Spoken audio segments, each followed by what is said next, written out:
This is Tommy with AAA Exterminating Company. Got a older vacant house with some issues going on here. I think it's going to be interesting. So let's go inside and see what's going on, and then we'll head into the crawl space. Let's go!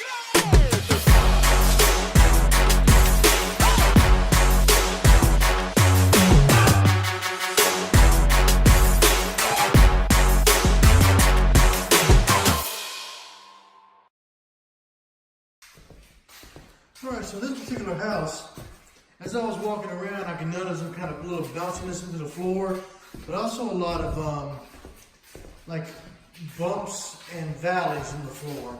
A lot of contractors, home inspectors, termite guys, we all know that usually is indicating something's going on. Especially like right around here, and kind of towards the back.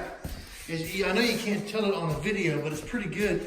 Let me see if I set my flashlight. Set it right there.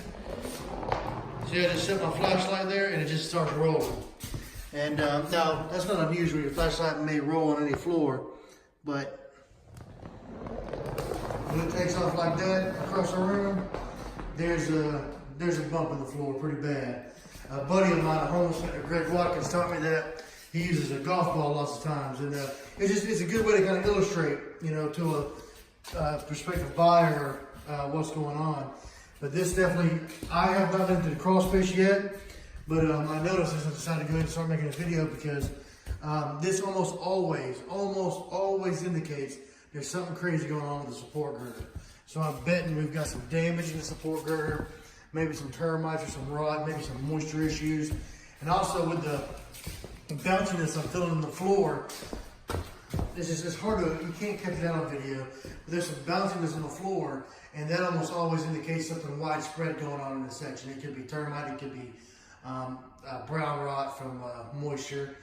So I'm really curious what we're going to run into this one. But I wanted to show a little video of that. And so with the support girder, in an average house, you've got a kitchen over here, you've got a living room over here, and support girder's in the middle. And so that's a major element that supports this whole structure. And whenever you've got a lot of bumps and waves and valleys in that, that's a big indication for us termite guys that we need to investigate further. There could be something serious going on, so we'll go take a look. And so, problem number one, we see just as soon as we get into the crawl space, we've obviously got some serious moisture going on here. This house here is in Zebulon, and we've got some significant mold growth all over the floor system. Again, no vapor barrier, so some of the movement we're seeing up top could definitely have to do with, sometimes it can be seasonal. You'll have wood expand and contract depending on the temperature. Also, the amount of moisture that gets into the wood is also seasonal. During the summertime, as the air gets wet and damp, everything kind of swells up with this moisture, and then in the wintertime it dries up a little bit. Now this one here, look, we're coming at the beginning of spring, and we're pretty wet up underneath here. So this house here looks like it's staying wet all year round. So I'm gonna do some further investigation. I'm curious about the support girder and see what we got going on in it, because there was definitely some significant movement. I think we've got some damage in that support girder. I'm gonna take a closer look real quick. And here's the picture of the support girder. This is exactly what I expected to see. Anytime I'm walking up top, and there's certain things you can look for as you're walking inside the house. You can tell by the way the floor moves. You can tell by the way there's little bumps and valleys in the floor system that there's been significant change and there's been significant movement. Most of the time that has to do with some damage to the main support elements, like the girders and the rim joists and areas like that. So we've definitely, this is another one we're going to have a big job on our hands probably.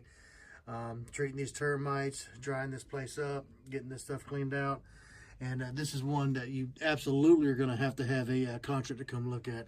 You can tell because we try not to get too much into I think one like this, you want a specialist. You want someone who actually does this kind of repair work to come out here and give you his assessment on what it's going to take. It's been handled before. You can see a repair has been done, but see, this is not a repair. This is just, it has been covered up. You got this whole big giant support girder completely gutted with termites, and they just literally nailed a board to it. You know, that is not a repair. That does not cut it. So this needs further evaluation, and some serious repairs have to be done. And then further into the crawl space, here's the area. Here's a floor joist, And we've got some active powder-post beetles. You can kind of see from the frass that's on that wood. There's little holes. It's hard to see them if you don't know what you're looking for. But up underneath some of these holes, you've got the fresh frass coming out of them. So that's definitely activity with powder-post beetles. So we've got the moisture, we've got the termites, we've got the other stuff going on, and also active powder-post beetles. So this one's going to be a challenge for sure.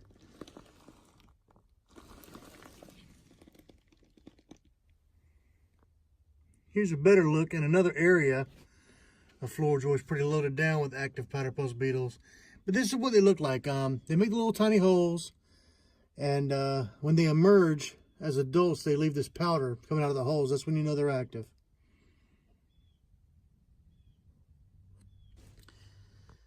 And this is an area that I'm not sure if I've ever seen one that was kind of quite like this before. This support girder is like cut at an angle or something, but anytime there's a joint in the support girder, I'm pretty sure it's supposed to be over a pier. And you can see like one side of the support girder is slipping, and I mean several inches. This is kind of scary the way this looks. I'd be interested to know what some of my contractor buddies would have to say about this. This is I'm not sure if I've ever seen one that looked quite like this before. I've seen them sinking before, but I'm not sure what's going on with these diagonal cuts, and it's not over a pier. This looks like a big problem to me. Let me know what you guys think. But this is definitely contributing to the up and down movement I'm getting in the floor up top. You know, walking through there, you can tell. Of course, we got damage from active powder-post beetles. We've got termites under here, so I got all kinds of damage. But this is a whole nother level here of I don't know what's going on. So I'm curious to know if anybody has any answers to this.